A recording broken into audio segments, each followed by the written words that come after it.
Hey guys, Metal Jesus here, and I'm back again with Radical Reggie. How's it going, everybody? Two. Oh, two. Oh, the double whammy, man. And we're here again for another pickups video. I feel like we already did this, man. I know, but people are still asking for it, so we have to. The audience demands it. Yep, and right on time. So let's take a look.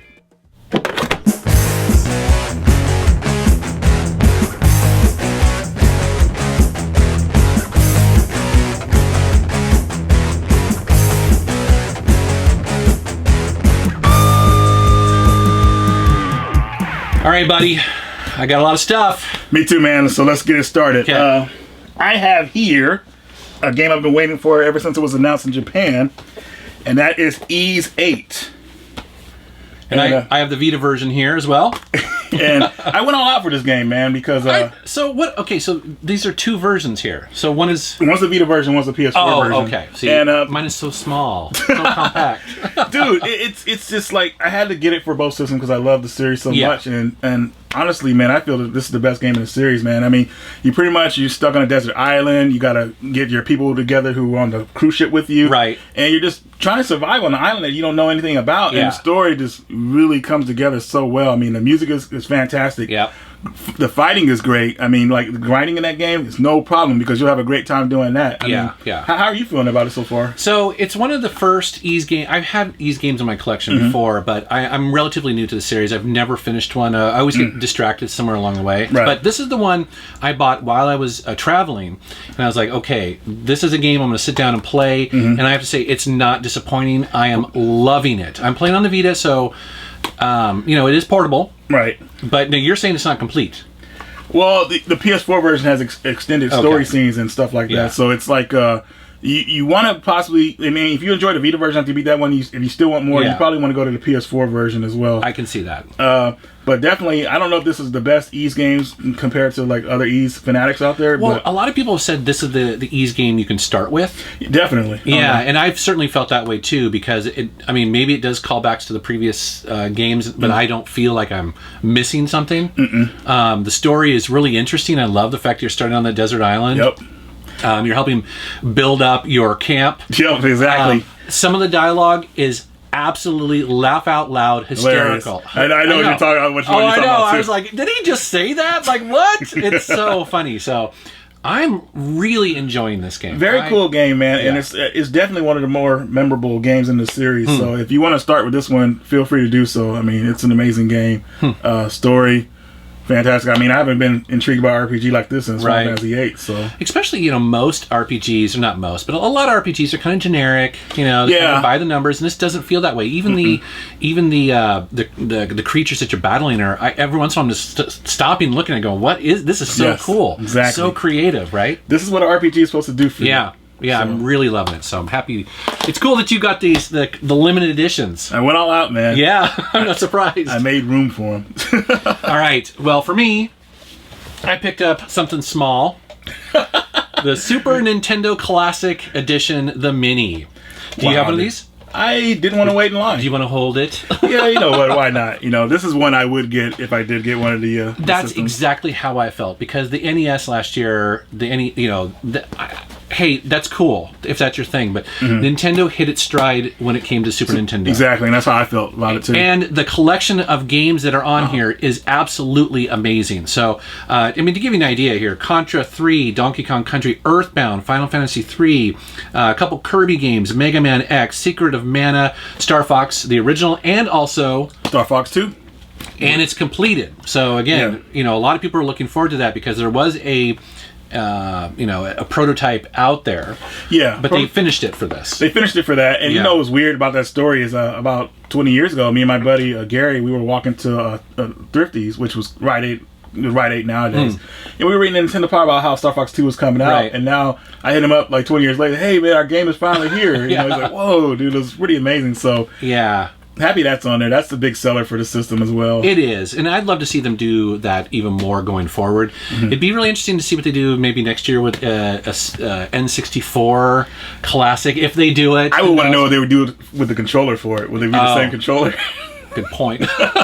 hopefully they'll hook up with Hori and maybe bundle theirs. But thankfully, I got this at $80. I didn't have to pay scalpers. A friend of mine had an extra one. He basically knew I wanted one, so he got me one. So very cool. Shout out, you know who you are. So and Nintendo's also saying, don't feed into the scalper, so that's a good thing as well. Yeah, absolutely. I mean, people looking for these, at least in the Seattle area, were pleasantly surprised that if you did stand in line, most people got them. Yeah. And so I do feel like Nintendo is working hard to make more of them. Yep. So, I'm happy with it. I mean, from a value standpoint, you couldn't go out and buy these games for $80. No, not at all. Not at all.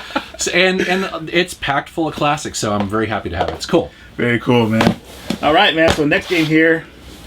Oh gosh, I have a feeling like as soon as I show this game, everybody's gonna go and try to buy it immediately. And by everyone, he means me. GG Collection. Now this is a collection of games on I think it's around 4 games. There's a shoot 'em up. I believe there's a run and gun game on there. It's a bunch of really cool games. And so it's an import.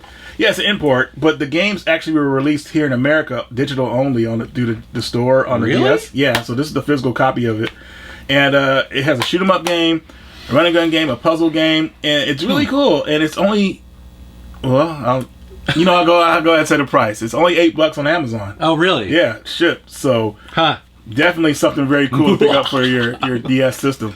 Well, yeah, that's cool that you mentioned DS because. Are you done with that one? Yeah, I'm pretty much done. Okay. I mean, not really much to say about it. It's just a bunch of cool games that I think a lot of people say. Yeah, you'll see the footage of what we're talking about. Okay. So. Cool. Well, so speaking of DS, is that back in August I went down to the Game On Expo, which is in Arizona. Fantastic expo, and one of the reasons why I love going to other expos is because you people collect differently in different areas, and so I was pleasantly surprised to see that the DS games were plentiful. And so I picked up a couple of them here. Yeah, 1 and 2. So Izuna, yeah, Izuna. the Unemployed Ninja, and the Legend of the Unemployed Ninja. So I never see these. You don't, man. And here's a funny story, not to cut you off, but I bought Izuna 1 or 2 at GameStop for cheap. It was hard to find. And I was going to meet my buddy Stuart at what's that place called? That store we go to, Fry's. Oh. And he saw that I had it. He said, "Hey, Reggie, I've been looking for it." And I was like, "Yeah, I just got it today." And then he offered me a price. I was like, "Dang, dude, I just got it today." And he offered it, and I ended up hooking him up with it. But I was like, "Dang, man, I have to hide what I get." There is so many great games on the DS that I just feel like it's completely untapped. And these games are really cool. I mean, I've only just started playing the first one, so you probably maybe played it more than I have. But basically, it's a really silly, fun Japanese action RPG. However, the dungeon crawling doesn't mess around. It's hard. Like, it's serious dungeon crawling. Serious business, man. Yeah, serious business. So it's a really fun mix of silliness and also hardcore gameplay. The dialogue is pretty hilarious too. So you'll have a couple of laughs. So I found those down there, and then also I didn't even realize that they made a sequel to Snowboard Kids. Yeah. So this came out on the DS. This was originally an N64 series. Yep. And then so if you don't know what Snowboard Kids is, it's a mix of, I would say, SSX, kind of like that PlayStation, mixed with Mario Kart. And there's one on the PS1 as well, but it's import only. Really? Snowboard Kids on PS1, yeah. Oh, I didn't know that. I'll have to pick that up. Yeah, very cool, man. Yeah, so I can just random games down at Game On Expo. Very cool, man. All right, so I went to PAX this year, and I haven't been to PAX in a long time. Oh, that's right. And I went too. I actually picked up Yonder from Signature Edition Games. Now, Yonder is pretty much like a Zelda. Dude. Well, don't want to say Zelda, but it's more of like an adventure game where you're just going around exploring and everything like that. It's very subtle. I saw their table there, and they had a bunch of games, relatively inexpensive. Yeah, very cool. I mean, it comes with like a soundtrack. I believe this comes with a soundtrack. I have to make sure. It comes with something, but I haven't opened it yet. Yeah, on the front it says companion book, sticker sheet in G mean coin. I don't know what that means. Oh, the coin. Okay, I got the coin at the house. But the reason I haven't opened it is because it actually came out in America as well, and I bought the American version first. So interesting. Figure keep one sealed, or I don't know. I'll probably break the seal one day. Or you can trade it off if you don't end up using it. You know. Yeah, something like that. But it was pretty cool that Signature Edition games did that. So very impressive. Though. That was what was cool about PAX this year, is that there were a lot of vendors there, not just selling the normal T-shirts, but a lot of games, physical games. Yeah, more games. Gamers were there selling, so that was pretty cool, man. Oh, that's awesome, dude. Yeah. Well, speaking of PAX and vendors, I might as well show. I guess I'm going to show all three of these. Yeah, that's cool. Okay, so our buddy Doug from Limited Run Games was there, and it was. I mean, their table was awesome. Yeah, it was. I mean, basically, Nighttrap. Now, this is the PlayStation 4 version of it, but again, it's styled after the original. And this is a really cool version of the game because it comes with a cassette. And so it actually has an audio cassette in here, and it's red. Did you listen to it yet? No, it's funny. My cassette player, I need to dig it out. Make sure it works though. Doesn't need any tapes though. Yeah, that's true. Oil it down but they're starting. This is starting to be a thing now, where people are starting to do cassettes again, and so I thought that was really cool that they did that. Nice. Also, there, of course, and now Doug hooked me up with this. I was so grateful, and that is, of course, their big box version of Wonderboy the Dragon's Trap. This is really cool too. It has cards in there, like collectible cards. It has a soundtrack. It has a full-size poster. Really well done. Dude, I remember when they were kickstarting this game, and wow, it's awesome to see how far it's come. I know. A physical edition. Well, I think that game really. I don't want to say it surprised people, but it really impressed people. I mean, I know it did me. It's like their updated take on Wonder Boy, I think, was just absolutely flawless. And again, if you don't like it, you can always switch back to the original. So it's pretty neat that they did that. Very cool they did that. Very cool they did that. And then finally, this is a total surprise, Thimbleweed Park. So this is by the makers of Secret of Monkey Island. Okay. It's a brand new game, and it's now it's on PlayStation 4, it's on PC. Actually, they just ported it over to mobile. It's old school. I like the cover. Yeah, it's a graphic adventure game. However, they went all out with this version. This is why I had to buy it. So at PAX, they basically had it where it comes with, manual. It comes with a newspaper to kind of like fill in the story. Right. Comes with stickers, a map, the game, of course. But this is what's really cool. It comes with a floppy disk. But get this. There's a little nod to old school gamers. So back in the original Monkey Island, there was a stump in the forest that you would walk up to in the original Monkey Island, and you would click on it and be like, oh, there's this amazing cavern of catacombs below here. Right. In order to see it, you have to put in disc 22. They never made disc 22. It's a joke. Oh. Until now. This is disc 22. This is the finish. This is the Easter egg for Monkey Island. This is disc number 22 that you would put in to access extra stuff. That is pretty cool that they did that. So it's pretty cool. I mean, you got to admit, it's like they went all out on this special edition here. So I thought that was awesome. I love that, man. That packaging is great. Man. Oh yeah, I mean, total old school big box PC stuff, man. So had to pick it up, and it was cheap. I think it was like $40. Nothing, Oh wow! See that? I mean, I'm not a PC collector, but that makes me want to, Yeah. Wow. Yeah, it was pretty neat. All right, so next game here, I got this recently. This is The Girl and the Robot. You posted about this. I posted about this game. I'm dying to know. I've never heard of this. So it was it's a cutesy looking game and everything. So I said, this might be a cool game to try out. So the game is made by a new developer, and this is their first game, and I like it, but it's just let's just say the ending was kind of left a lot to be desired. Oh, okay. So just be aware of that if you get this game. But the game is really fun. Basically, a girl is trapped in a castle, and she gets out of her cage, and she finds this robot, and the robot is protecting her during the journey. So they're trying to get out of the castle. They're trying to get through this maze and stuff like that. So it's a really cool game. I don't want to spoil too much for you guys. The game is not that long. I mean, but you did finish it, huh? I finished it the same weekend I bought it. So it's I think it would probably take most like maybe like 2-3 hours to beat. So I don't mind games like that though. I mean, me neither. If it gets in, it makes an impression, and and it comes with a soundtrack. Yeah, so, I saw that. So it's weird. Like they're throwing soundtracks around instruction manuals. Maybe it's cheaper to make it. I mean, actually, probably. I think it's cheaper to make CD. Yeah, that's what I'm thinking too. Okay. I just stumbled into a GameStop and saw this. A brand new physical Vita game called Drive Girls. I was like, what the heck is this?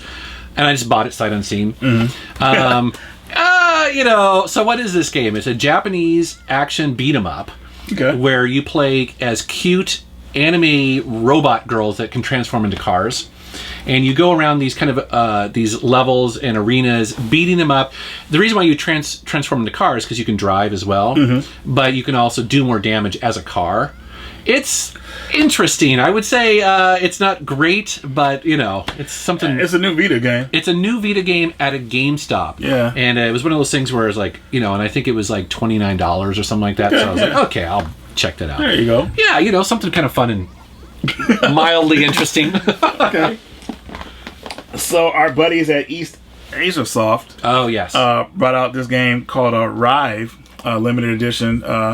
This version comes with a soundtrack, and I think it comes with another, like a spine card, like a numbered card and everything like that. But basically Rive is like I would call it more like a run and gun / a shoot 'em up type game. It's awesome, dude. I mean, it's action packed. I mean, and one of the funny things about the game is the pilot that you're controlling. He talks throughout the game. He says all these funny jokes and it's just a lot. It's very action packed. The game is very solid. So I haven't got that far in it because it got pretty tough for me. But man, this game is awesome. So if you haven't picked up Rive yet, check it out.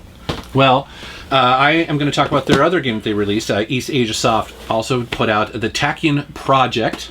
Nice. And this is very much like, I guess it's like Geometry Wars, where it's a twin stick shooter, but and you're kind of in an arena, you know, sort of, and you're trying to survive waves of different enemies and stuff like that. I like these kind of games, and actually, I like this one more than I expected to. It's different than Geometry Wars in that it seems like every enemy has a very specific attack type or you know, a tactic that you need to use to defeat them. Right. Very tough game, but I played quite a bit of it. So yeah, and it has a story mode too. You know, to help out too. So yeah, it has to deal with like the police force and hackers and stuff like that. But anyway, so we got the PlayStation 4 version and the Vita version. So, very nice, man. Yeah, they do good versions. They do good limited run stuff. You know? Special editions. So next game here, Sine Mora. Oh yes. EX. This is a shoot 'em up. This shoot 'em up is really cool because it has a feature where you can slow down time. Yeah. And that is one of the coolest things. Like all of a sudden you could be going through an area really fast and you have to use the time feature to slow everything down so you could dodge everything and get out of the area, which is really cool. Stunningly beautiful shooter. I mean, this is one of the best looking shooters I think has been ever made. I mean, it's just amazing. You know, I originally played it a couple years ago on the iPad, and even then it was really stunning to play.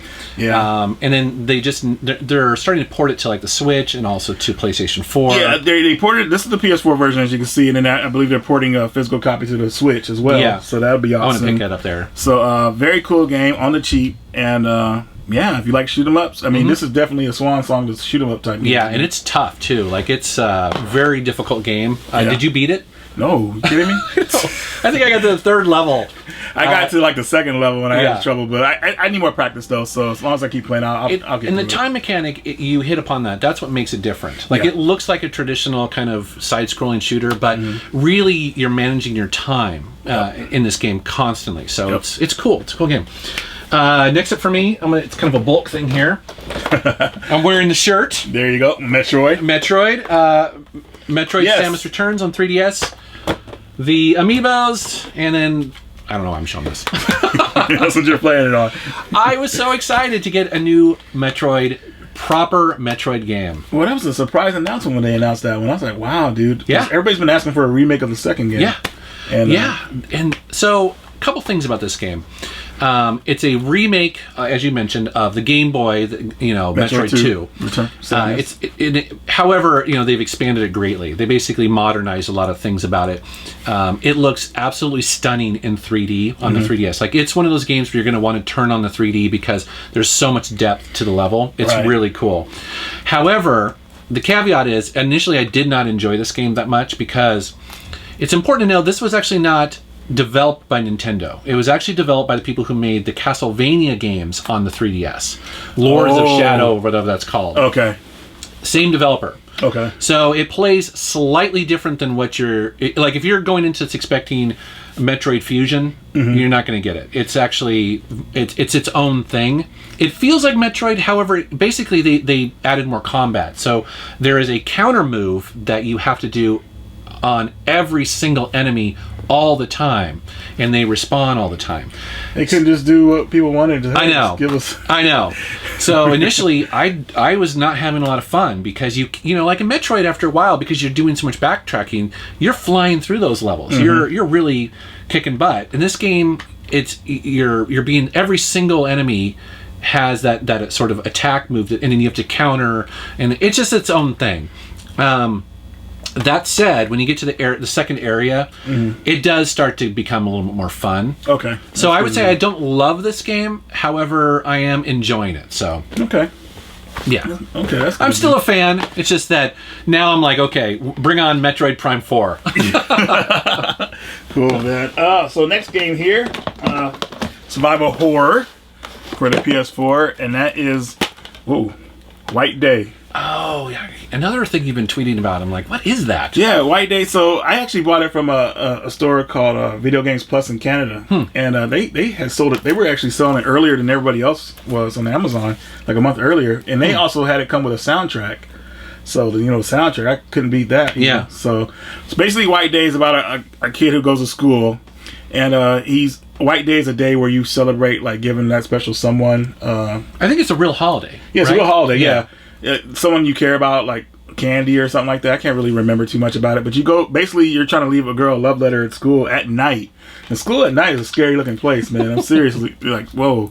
But you go in there and you witness a murder, and you see the janitor, give somebody the business pretty much, and it's pretty crazy. So you're trapped, you're locked in the school, you're trying to escape, and you have this janitor stalking you. And he's stalking you from room to room. He's randomly walking around, which is pretty scary. So you be very careful where you're at. It's basically like a first person clock tower. Okay. That's a good example of it. So you have to run when that guy's chasing you because he's on you and he's crazy.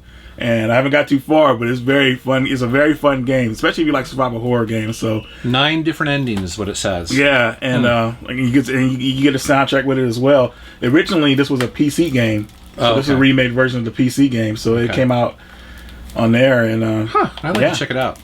Definitely, it's on the cheap too. I think it's it's a $30 game. So really? Yeah. Yeah, I'd like to check it out. Sounds cool.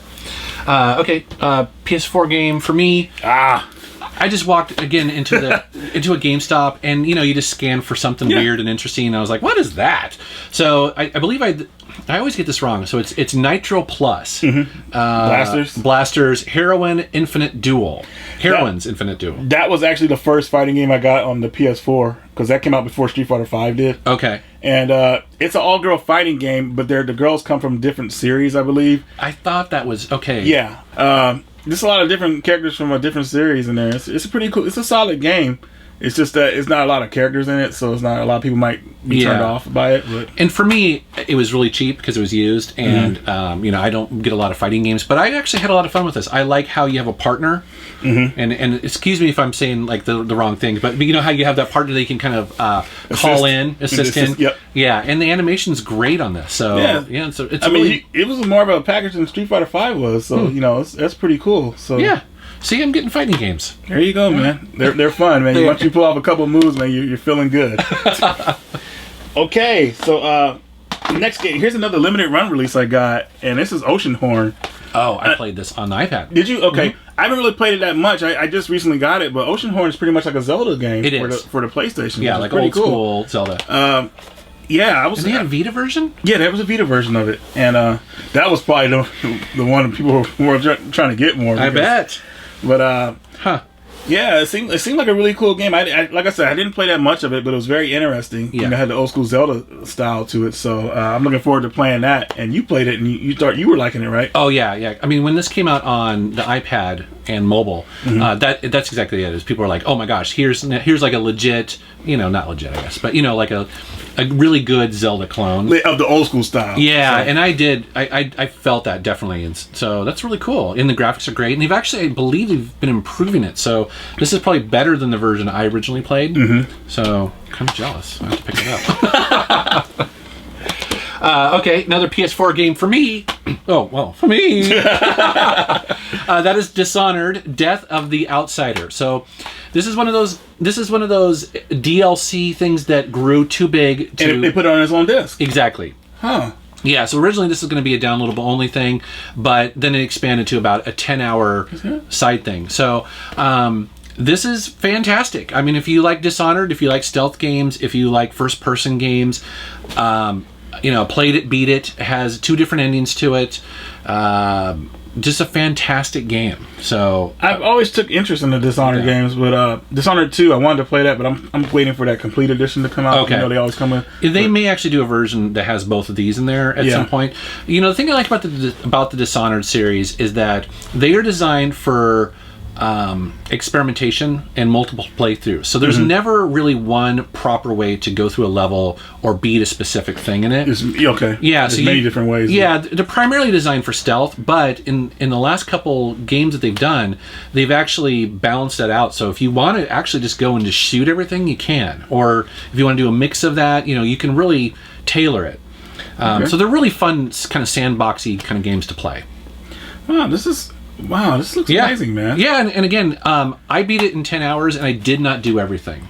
Okay. So there's quite a bit of content in here. Okay, cool. Yeah. Cool. Next game here, I actually got Bully Scholarship Edition. I love the Bully series. That's cool. I remember all the heckle I went through back in 2006 with Jack Thompson trying to say it was this crazy game where kids just get bullied and beat up. They never played them. Yeah, he was going off some crazy stuff. But Scholarship Edition pretty much is a director's cut of the PS2 version. It has extra content in it, and it looks really good. I mean, I think they're going to be doing a Bully 2 sequel pretty soon. But basically, anyway, it's a sandbox type game, kind of like Grand Theft Auto, but you're in a school, and it's just very fun and mischievous. It's hilarious. I think some people haven't played this because they're like, I played all the Grand Theft Auto games, I don't care. No, trust me, this game is its own thing. It has its own personality, its own tone. It's actually really fun. So it's saying on the back here that this version of it you bought has 8 new missions, 4 new classes, 4 new characters, 2-player mini games, rewards, and achievements. So that's cool. And brand new graphics too, like enhanced graphics. So very cool. Yeah, that's good to have. That's definitely. Cool. All right, another PS4 game for me. People have been bugging me to buy this game. It's Nier Automata. Automata. I hope I'm saying that right. So, have you played this yet? I played the one on PS3, just Nier. Go buy this. Like right now? You should buy this. Because this game blows me away.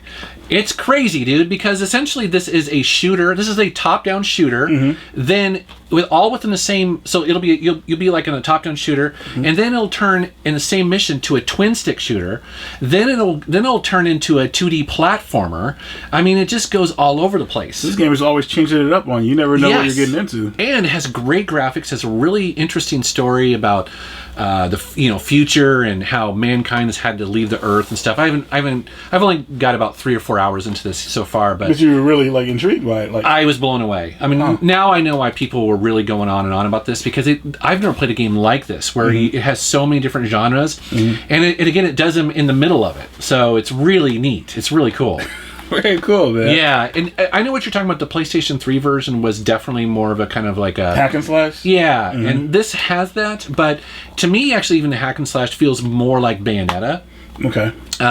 So when you get into that, it's fun. Yeah. Fun, over the top. Also, too, even in the third person, you're still shooting, too, if you want to. So you can do hack and slash, but you have a little robot, and you can just use him to shoot. Oh, okay. Yeah, it's a great game. Now, the one thing I will say, and I don't know if this is true everywhere, I'm having a hard time finding it. So I wanted to find a physical copy of this. Had to go to Amazon. Oh, really? In Seattle, couldn't find a copy. Which is, for a brand new game, that's this might get hard to find. I don't know. They may make more copies. I don't know. Okay. But people are not trading it in, so just be aware. Cool, man. Next game here is going to be Matterfalls. Oh, cool. I got this too. So Matterfalls is a running gun game, but it's weird because the controls, the way you shoot, you have to use the right analog stick to shoot, which you aim around, which is cool. So I had to get used to it, but the game is really unique, and they only made a physical copy for PAL regions, so I had to get the physical copy of it. Yeah, and just a really cool game, man. I mean, I haven't got that far in it, but it has a lot of elements like where you kind of like Metroid in a way. Very much so. What else is about it? It's not really a free roam, but you could go to different areas, kind of like Castlevania in a way. And I think it's by the developer of Resogun. Resogun, I haven't heard of that one. I want to say it is, but I could be wrong. Huh. But yeah, it's a really cool game. Yeah. Glad I got a physical copy, and I will be playing more of it. Cool. Okay, next up for me is something a little bit different, going back to the PC. So I'm on an Ultima kick. And you would think I would already have these. However, these are the collectible Ultima games. They're very hard to find. So I'm going to go fairly quickly through this. But so first off, let's start off with Ultima Underworld, The Stygian Abyss. This is one of the very first 3D first-person games ever made. It was certainly one of the first dungeon crawlers in the first person that allowed you to look up and down. And it's also kind of open world. Really groundbreaking game for its time, and in the last couple years it's become very collectible, and so I was very happy to get a copy of that. And then also too, kind of like Death of the Outsider, which was a kind of DLC. These were kind of DLC almost for the Ultima series. Okay. So basically back around Ultima 6, they took that same Ultima 6 engine and they basically did these new games using that. They're kind of side games. So they're called Worlds of Ultima. And they're very different than the normal Ultima games. Are very much kind of like Dungeons and Dragon-esque.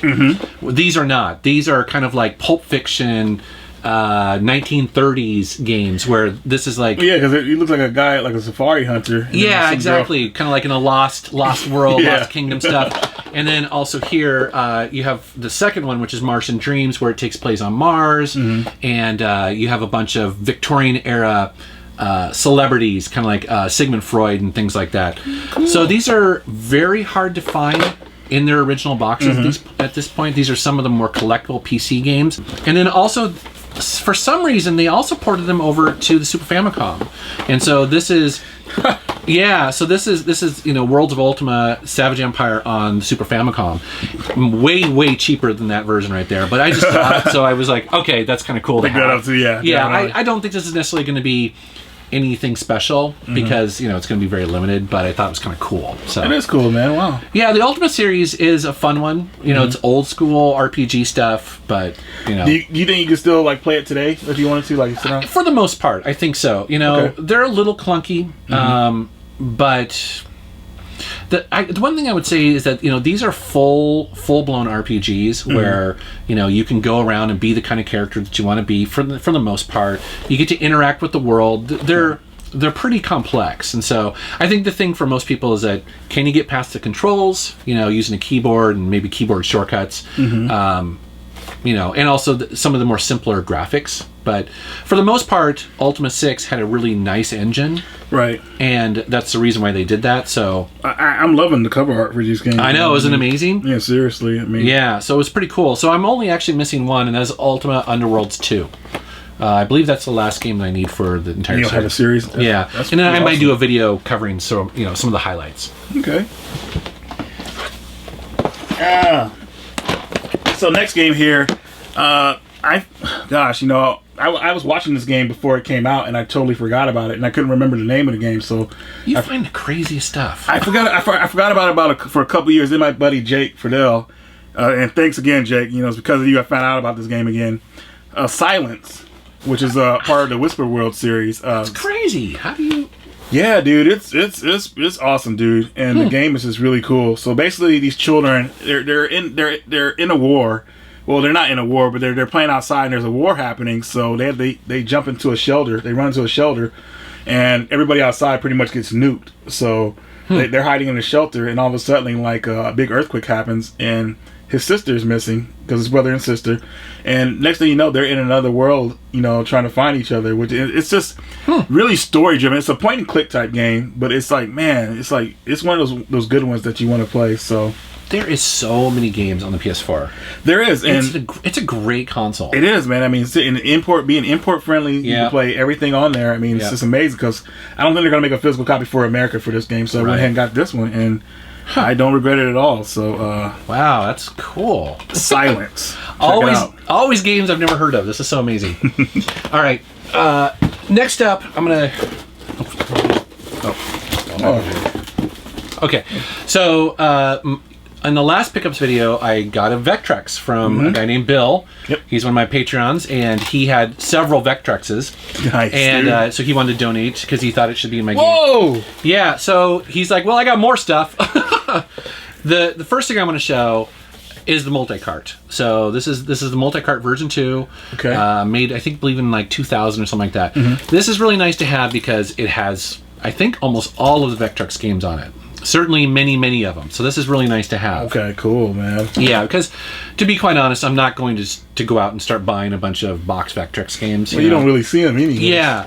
This is really interesting. So this is a joystick adapter, I believe. I haven't really played around with it much because he also included... So if you're not crazy about the Vectrex controller you can use a normal one. So that's actually very cool. Wow. Or if the Vectrex controller breaks or whatever. And then here's just another controller that he happened to have. And a bunch of the overlays. Very nice. And there's a bunch of them down there. So the Vectrex is a black and white screen, but you would put the overlays over. Change the graphics up. Change the graphics up. So it's so old school, right? Bill, thank you very much. Very awesome, dude. So awesome. Yeah, the Vectrex is such a fun system, man. And wow. Yeah. It's great to know that people are still trying to make games for it and do all this stuff for it. That's amazing. Haven't even got into all the homebrews for it. And that'll be the next step because, people program for it, people make new stuff and do really cool things with it. Well, it uses those vector graphics. So those are like pretty much line graphics. So they could pretty much... The sky's the limit. Yeah, so. I know. It's cool. All right. So next game, another limited run release. And this is the game... Remember when we were at the beach house? And I was on the phone like a lot. Yeah, I was on a limited run release. Like I had to get it before time ran. Once you explain that, I'm like, oh, okay, now I understand. So the game was Lili, Child of Geos. I played this as well on the iPad. Yeah. Oh, and this was a really fun game. Yeah, it is, and it's one of those games that's short and sweet. It's basically you think about Alice in Wonderland on a tropical island in a way. But basically, Lili, she goes on this island to collect flowers and stuff like that, and she meets all these weird like robots or creatures. I don't know what they are exactly, but it's a pretty cool game. And you can break vase in the game too. I haven't thought this game in a long time. This is really fun. Yeah. Beautiful too. Yeah, exactly. It's really. It kind of reminds me of a PS2 game in a way. So check it out. It's a cool game. Not very long. I hear it's like people are beating it within 3 hours, but that's right up my alley because I like. It's been it's been a while since I played it, but yeah. But you enjoyed it though. Oh yeah, I did. Quite a bit actually. So yeah, there's that one. Man. Okay. Also down in Game On, I also found a bunch of PSP games. I'm not going to show all of them because I basically shipped a box back because thankfully they're not very expensive, but people just down there just weren't collecting PSP games anyways, and so they're missing out. I know. So I will gladly add them to my collection. So The Legend of Heroes 2, which I think is technically the third game. There's some sort of numbering thing that goes on. I don't know, but it's an RPG. They definitely released at least 3 of these on the PSP in North America, and they're 4 of them. Did they do 4 of them? Yeah, Skies. Trails from the Sky is the 4th game. Is it? Yeah. You have it. I didn't know that. Yeah, you have that one. Oh, I didn't realize it's part of the series. Cool. So, traditional RPG, old school. What can you say about it? I haven't played a ton of it. I've watched some videos and stuff like that. Again, it was one of those things where it's like, ooh, $10? Sure. But I'm always looking for PSP games I don't own, and this is, it's cool. Yeah, it's a good traditional RPG. So for those of you who got like the old school, like turn based, this is definitely what you want to pick up. Very cool series. Made by one of my favorite publishers out there, game company makers, Falcom. Yeah, they do their own thing, man, which is nice. They keep it original without expanding too much where it doesn't feel the same with their gameplay. So very cool, man. Yeah, so I guess I have all 4 of them now. There you go. And here, I recently got this the other day. I saw this game on an episode of GameSack, and I never, the Contra games after the PS1 version, I didn't. That's kind of hectic on them. But Shattered Soldier came out, and that was pretty good. But Neo Contra, which is what I got here, I never played it before, and this is actually a really awesome game, man. I played a little bit of this. Did you play it? Yeah, it's a top-down running gun, but it's a lot of fun. Yeah, and I was very surprised, and it brings back the old school character Bill Reiser from the original Contra as a playable character. So has a little story mode and everything like that. So very cool game. I don't know if a lot of people will be into it, but it's very story driven, which is really cool. The game does a lot of stuff that games today they don't want to risk because they don't want to like risk a budget or whatever. But this game throws everything in there, and it's pretty awesome. So check out Neo Contra if you have a chance. I was having fun with it when I was playing it. Yeah, I played it years ago when I first got on the PS2. I have it up there. Oh, you do? Okay, cool, cool. And it's one of those too where nobody talks about it because it's not a traditional Contra game. But I remember liking it quite a bit. Yes, a lot of fun. Yeah. Very silly. I mean, there's a lot of crazy events in there, like running on a propeller blade and some crazy missions on there. But yeah, very cool game, man. Happy to have it. All right.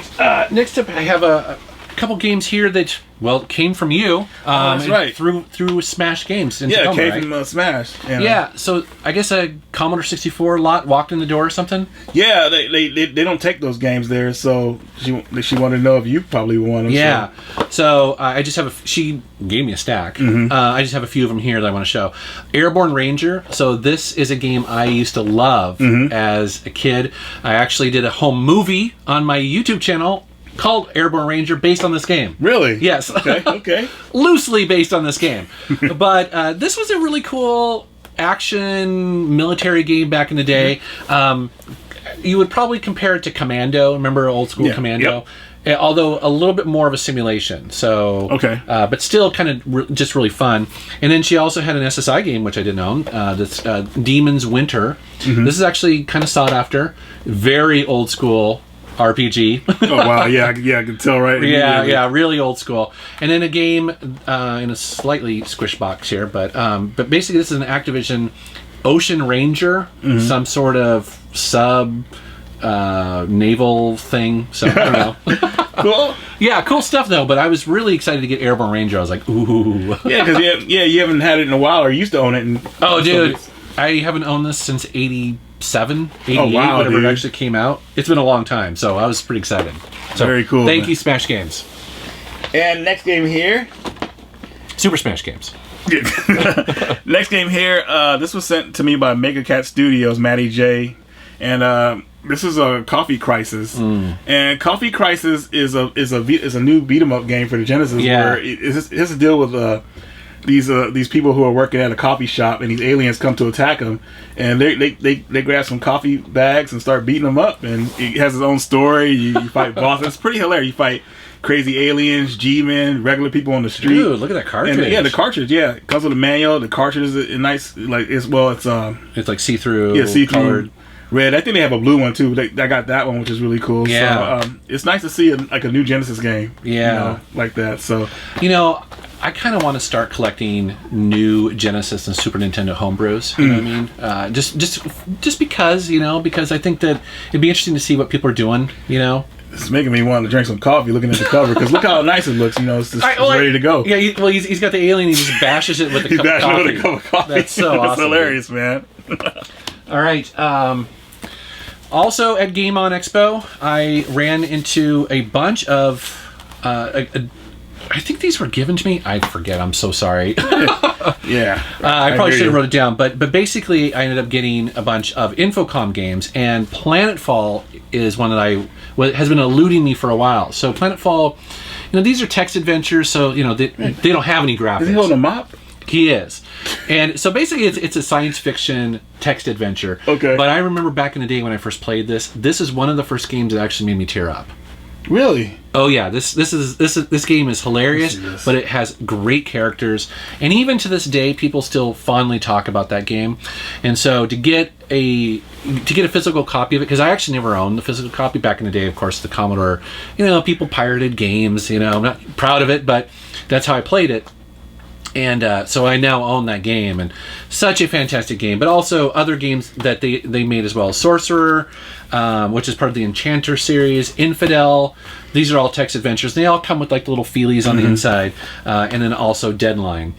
And so... Very cool, man. Yeah, very cool. I mean, I'd like to eventually do a video on all the Infocom text adventures, because not a lot of people know about them, and it might be kind of fun to show some stuff that's on the inside, and kind of reminisce a little bit, Okay, man. Yeah. Wow, you must feel very nostalgic, man. Like, I know, seriously, dude. Like I'm telling you, like back in the day, we would tear up when it came to Planetfall, and if you played the game, you know why, because it's got some tearjerker stuff in there. Next game here, I talked about this game on the channel before. I had the Vita version. I got it picked up, but they actually ported a Zero Time Dilemma to the PS4. I saw that, yeah. And what's really cool about this too, I don't believe this, comes with an instruction manual. What? So, yeah, full color instruction manual, which is like, that blew me away. I mean, well, actually, it's not color. I'm wrong. It's black and white, but still, just seeing that in here almost was more amazing than the game. But anyways, if you haven't played Zero Time Dilemma, it's basically from the Zero Escape series. It's a final game, and it plays like a text adventure, but with a lot of different elements. A lot of different choices. People can get killed, multiple endings. It's pretty crazy, and it's a tearjerker. So it's people love the series. I mean, It's an amazing game. I mean, I almost caught a couple tears playing this, but I finished the Vita version. I'm still going through this version. I might play it live or something like that. But very cool that they ported this to the PS4. So I only have one more thing. And I have two more things. Okay, so. you go again. Yeah, I go again. Here we go. I'm saving my best thing for last. Necronomicon for the PS1. It's kind of like a. I don't want to say it's too much. It was a horror game. It's a suspense game. Okay. But I haven't really played it too much. But from what I remember about it, you're in a village and there's people dying and there's some kind of curse going on. I could be totally wrong though. Sorry about that. But Necronomicon is one of those games where you walk around in first person view and you switch the camera around. Yeah. Okay. So I haven't played much of it, so sorry about the details. But a very cool, interesting game to have, and it was only released in PAL for the PS1. So we're probably showing footage here that you captured after this. So. Yeah. So they could see what it's like. Yeah, definitely. Cool. Necronomicon. That's awesome. The Book of the Dead. Book of the Dead. It always reminds me of Evil Dead, the movie. I know, right? Yeah. So I guess I'll go again. Okay. My last one. So about 4 years ago at PRG, John Riggs he knows that I like Game Fan as my favorite magazine, so he had a couple of them that he had in his house. They say, "Hey Reggie, you can have these." And going through those magazines, I went through two of them. He gave me three. I went through one of them recently, and I found a game that I wanted to play back in the day that I haven't seen in years. That. I know that. I love going through old magazines. Yeah, it's amazing all the detail, especially in Game Fan. And I didn't know what the game was called, and I could never find it, and I found it, and that is Hermine Hopperhead for the PS1. And this is a platform game for the PS1. And this is a great platform that should have got released over here in America. I love the fact that you see a name like that and go, that's the game I want. Like, I would be like, what? No. Well, it's like those platform games, like a quirky platform game, kind of like Klonoa or something like that. Yeah, exactly. It was the same way. Yeah, like, what does that PS1 mean? wasn't really getting, like platform games in America. They were, like, against it, so a lot of them were staying in Japan. Oh, because this is a 2D platformer game. Oh, I gotcha. Yeah, it's a very cool game. The only thing about it, the music could get repetitive because it plays over and over sometimes, but other than that, it's a really solid game, and it was just amazing going to the magazine. Hey, I remember this is what I wanted, and I went and bought it immediately. And I'm just thank you, John Riggs, because if John hadn't gave me those games, I might not have ever saw that game again. That is so funny. I love looking through those magazines because, as we were talking about earlier, you'll see full color ads for games that are just so obscure. Yeah, and you're like, oh my god, they actually advertised for this. It's so weird, and they were really good advertisements too. Yeah. I mean, they were funny and just memorable at least. So. All right, my last thing comes from you. So Reggie messaged me, and he was like, "Hey, I don't know what you're doing. Were you clearing up some space, or just getting rid of some stuff that you just weren't doing anything with?" I was clearing up space because I didn't want. Space. Seriously. So this is the Resident Evil 4, I believe, right? Resident Evil 4 Chainsaw for the PS2, which is pretty much the authentic version. Yeah, and so controller, not the game. I've been wanting this for a while because years ago I did a video on my channel called, it was about weird game controllers and stuff like that. And I did a bunch of research, and this one comes up time and time again because it's basically, as you guys can see here, it's a chainsaw with blood dripping on it, but it's an actual controller. Yep. And it is so cool. Now these are somewhat collectible these days, I don't know exactly how much they go for. I think they've kind of topped out, but they topped out around 150 to 200. Well, he gave me a hell of a deal then, because not only did you sell me this one, but you also sold me the GameCube one. Yeah, I wanted them both gone. Yeah, so that was pretty damn cool, and it's something. This is one of those things where it's not really practical. I don't think I'm ever going to use it. Well, I think it was more meant for smaller hands if you do use it, and still, it's weird if you ever try to use that as control because it's like. It's completely ridiculous, but I have room to store it, so it's actually going to go up there. And, nice. And if you watch some of my videos, you'll see it in the background because I'm so excited to finally have this. Very cool, man. It was one of them that eluded me. I mean, there's only a few of these that are really super expensive, and this is definitely one of them. So, thank you so much. No problem, man. Hey. All right. Yes, that's awesome to have. Well, dude, another pickups video down the drain. Well, hope you guys enjoyed it. I feel like we already did one recently, but man, I mean, when we get these pickups, man, we got to put them out to you guys because. Well, it's so funny because we'll message each other and be like, "Hey, what games are you covering?" And I send you my list, because I track everything that I capture so that I know what I have, but also what to add into these videos, and it's always more than I expect. It is, man. And if we wait too long, man, then we'll say, "Oh my god!" But then we have to go through everything. It's pretty crazy. So I'm glad we're keeping up on it. Yeah. So we love doing it. I mean, it's fun. We do, and we hope you guys enjoyed it. So I guess we'll just wrap it up, and we'll see you next time. After this one, we'll probably be showing our Portland Retro Gaming pickups. Yeah, that'll be definitely. Yes. Oh, I can't wait. I know. Got me pumped up. All right, guys. Thanks for watching. Thanks for subscribing. Take care. These pickups videos that I do with Reggie are always kind of crazy because he and I are the ones who are actually capturing all the gameplay footage, and as you can imagine, it is a ton of work, especially when we're going back and forth between consoles, old PCs, handhelds. It gets pretty crazy, but I hope you guys enjoy it. If you like these videos, you're going to want to be subscribed because I release 2 of them every single week. Thanks for watching.